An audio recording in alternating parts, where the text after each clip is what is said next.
Now that harvest season is just around the corner and the temperatures are starting to get cooler, it's time to begin getting equipment ready for the fields. This is episode 6, the end of the 80s. Welcome in, everyone, to another episode here on Grandpa's Farm 1980s. Well, now that the south place is ready to be chopped, we're headed to a farm auction where Grandpa had bought a self-propelled chopper. We're going to go pick it up and bring it back to the farm so we can get down to the south place and start chopping some corn. So won't you join us? Here we are to where the auction was. They said it should be right down here. There it is. There's our little 2-row self-propelled harvester. Hopefully it'll chop the silage up nicely. Let me pull it up here and the ramps down and load it up. I was really hoping he would find a 3-row, but this little 2-row will do all right. It's still better than the little 1-row pull behind. So, I mean, it could be worse. Let's see if we can get this thing loaded up right. If I remember where the wheels are on it, from where my point of view is. It's like right underneath me is one of them. Let's see if we can pull up. I kind of think the one we had on the farm, the back wheels were actually a little closer together than this. This isn't too bad. Hey, I'm not sure what brand this is or can. I mean, we would have had, I believe, New Idea on the farm. Here we go. Get this thing shut off, get her strapped in, and get her back down to the farm. I think we'll just offload it right up here since we have to go hook up to the silage wagon anyhow. Straps, ramp out, shut the truck off, we're done with it. Alright, we'll move this thing over and hooked up to that one wagon. Now on the farm we had several wagons, but like I said in the previous episode, this one's actually in pretty good shape, this one here. And since we don't have a lot of people on the farm to do the work, I think I'll probably just use the one wagon and probably use the Plainsman tractor to pull it around and pack the silage pit. Yeah, I might bring the Oliver down for the packing of the silage pit. I'll get hooked up to this wagon and head down to the south place. There actually was a New Idea forage harvester I found somewhere on the internet. I can't remember if it was on King's Mods or just where. The only thing is, when I actually put it in the game and tried using it, I believe it was the one that the view was upside down. So I'm like, well, that's not going to work. Got to be right side up. So we went with this one. This is pretty close on resemblance of what the real one did look like. It was the right color. But here we go. Let's get this all set up, turned on. All right, let's get this thing fired up. See if it's going to work right. 2-row guy. Hey, it's working. Perfect. Really, am I going to run over crops with it?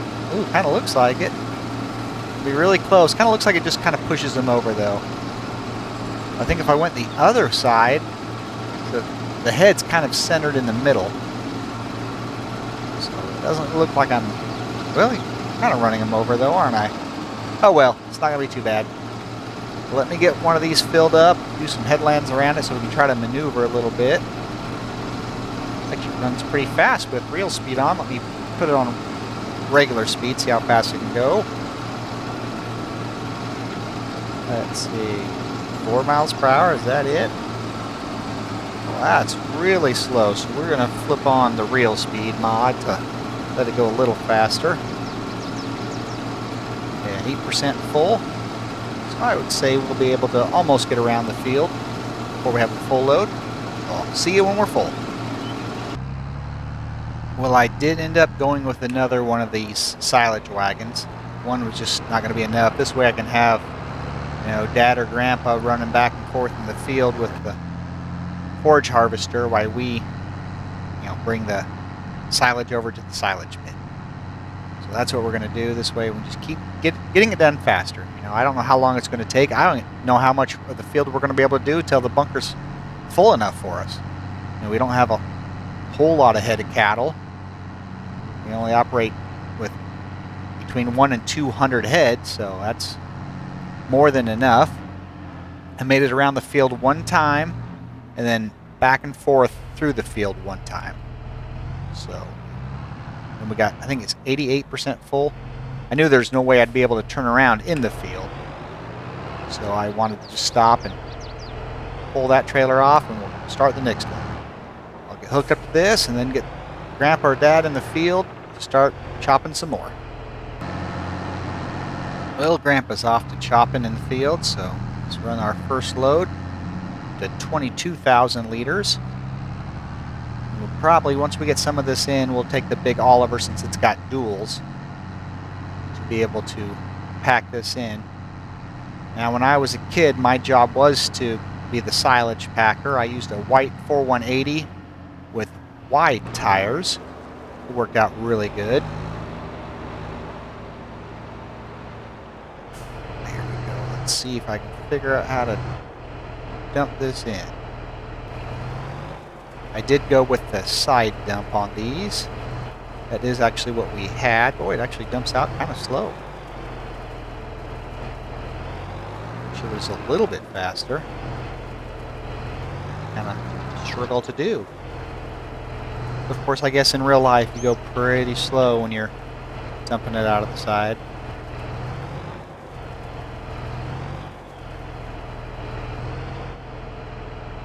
This has pretty nice graphics though.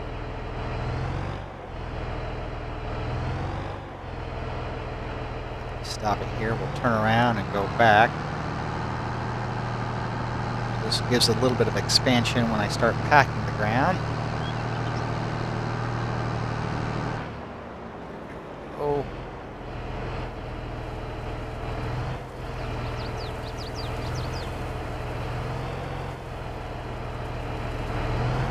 Wish it would actually show the silage coming across that chain. I don't know if you've ever done silage before, but how often did you have the drive chains break? Chains that are underneath all the silage that pushes it to the front. That was something that did happen more than I wish it would have on the farm. Then you got shovels in there trying to scoop it out to be able to get access to where the chain broke. That was quite a project. Dad had to fix that a number of times. I got in there a couple times to help scoop it. I was a little bit younger back then, so it wasn't a whole lot I could do.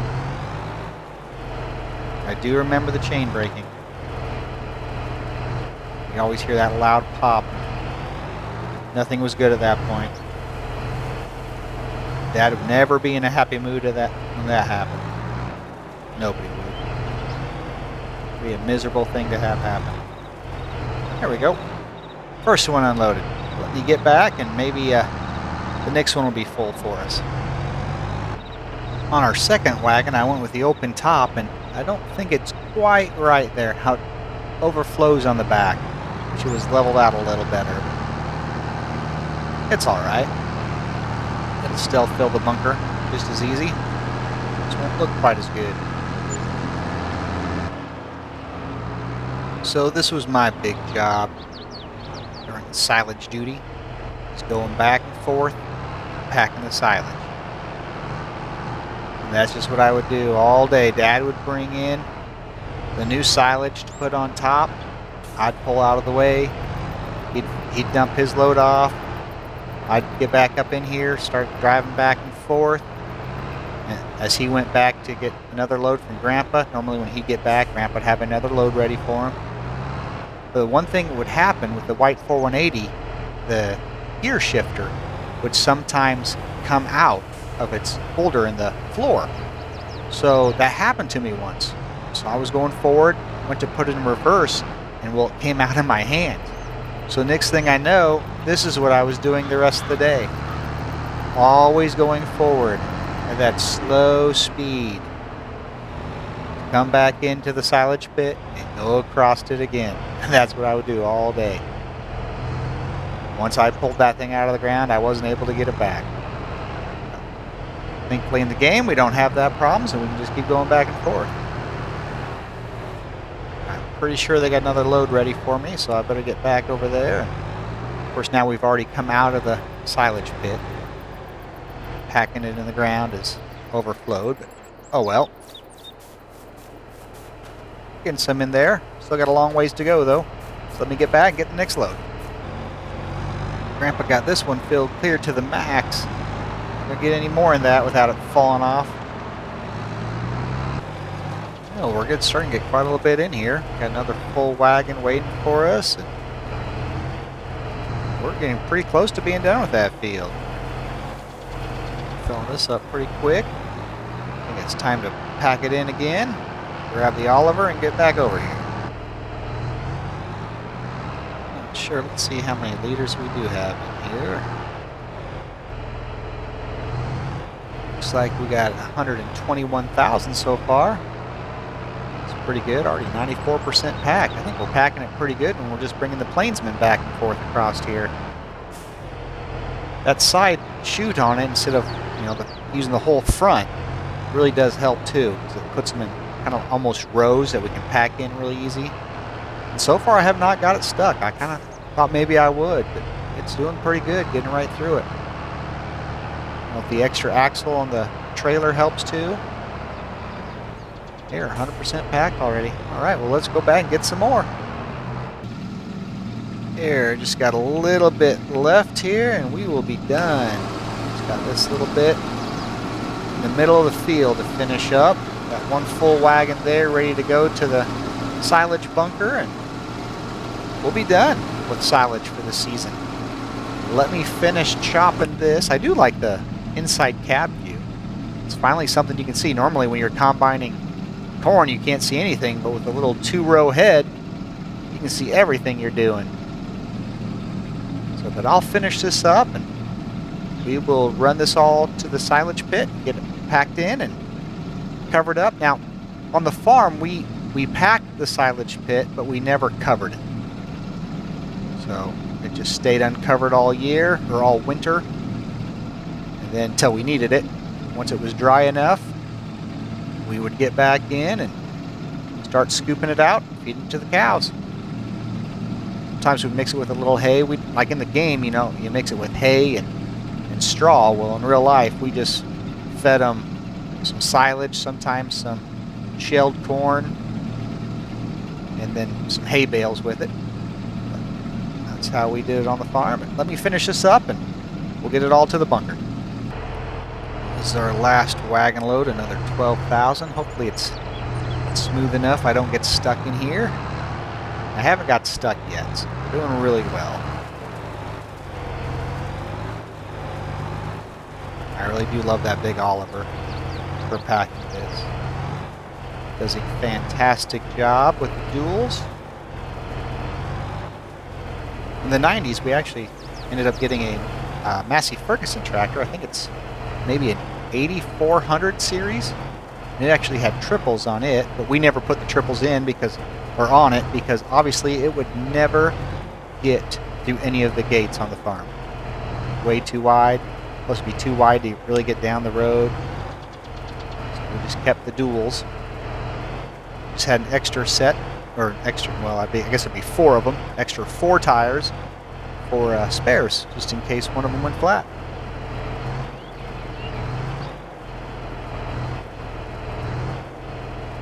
And I think the Oliver was the only tractor we would have had in the 80s that would have had duals on it. Everything else, like this one, would have had singles, and the 4180 would have had the wides. I actually prefer the wide tires. I think they did the best. I think they did better in sand also, when you were working in the field. The wider the tire would hold up really good in sand.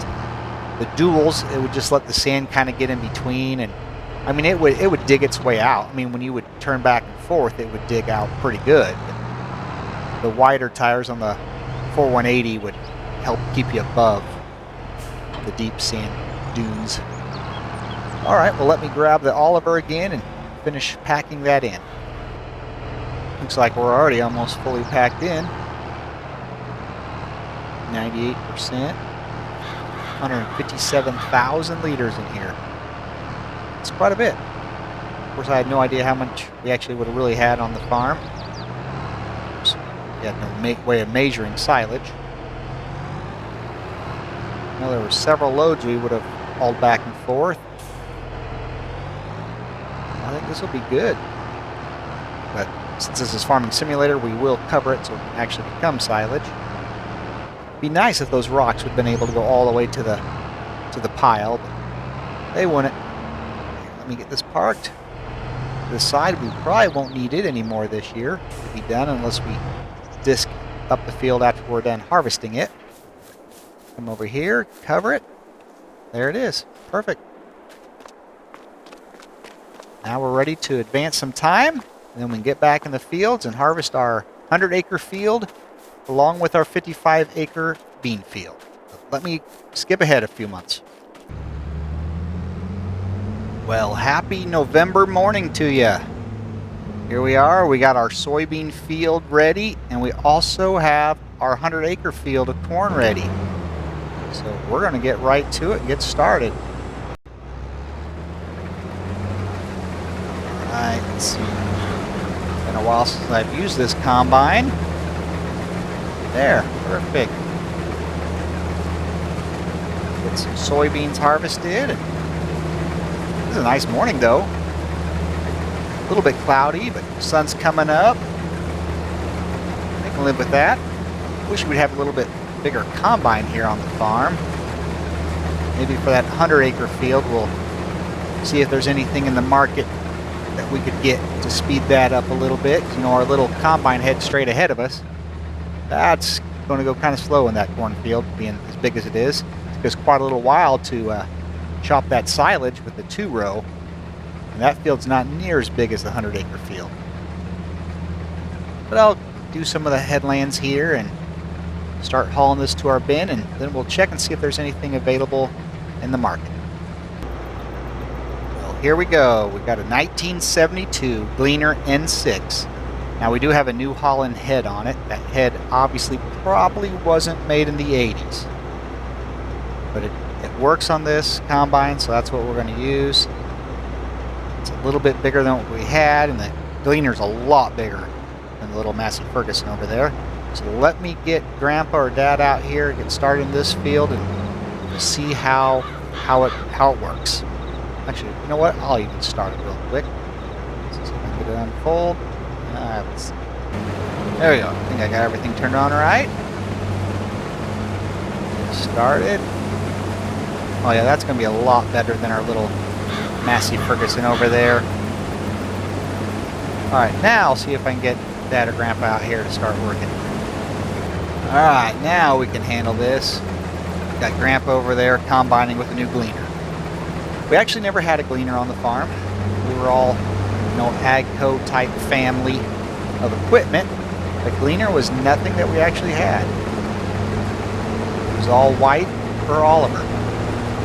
Since I can't find those anywhere, we're using this Massey Ferguson and then that Gleaner. Actually, one of the combines, it was an Oliver combine at the South Place. The South Place was actually on a hillside. So Grandpa was combining it one day and got a little too heavy in the grain tank, and it laid itself over. Nobody was hurt. We were able to use one of our wreckers that we had on the farm to get it back up on its wheels. A little body work damage, but nothing major. That was one incident that we had. Probably put these in the wagons and then use the truck for the corn. Probably get one more headland done, then we'll start going back and forth this field, because I'm sure that corn is going to fill up pretty quick. We'll need to get a worker to run this, and then we will run over and try to keep ahead of Grandpa with the truck. Now that does have a bigger grain tank on it also. I think it's about 12,000 liters compared to this one that only holds about 4,000. Here, let me get this finished up and we will go get the grain truck. Well, one dump with the Gleaner puts us almost at the 50% mark, about half full already. That little 2110, it's just not big enough to be able to haul those two auger or gravity wagons. So we're going to get probably the Plainsman out to start doing that. So let me go switch that tractor out and we'll help the other combine. I do believe the Plainsman pulls these a lot better than the 2110 does. So let's get this offloaded. We'll fill up one of our wagons. There we go. I'll be able to unload on the fly if I don't hit the head, that is.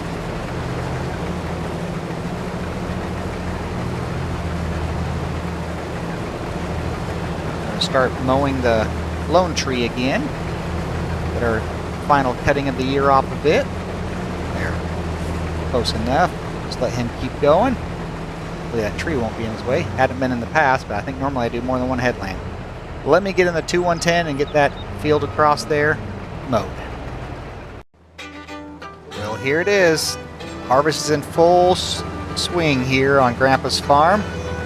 We got Dad and Grandpa both combining, and my uncle's down over there in Lone Tree mowing it up. But that should do it on this series of Grandpa's Farm 1980s. If you enjoyed this series, be sure to slap that like button. And now we have channel memberships available, so please consider becoming a channel member of Auto Sim Crew so you don't miss any future episodes of Grandpa's Farm, where we are going to probably advance to either the 1990s on a different map, or we may even advance clear to the 2000s to get some different equipment and different appearance on the map by using a different map. So we hope you enjoyed it, and if you did, we hope to see you again in the future. So until next time, have a blessed day, and bye-bye. But he that doeth truth cometh to the light, that his deeds may be made manifest, that they are wrought in God.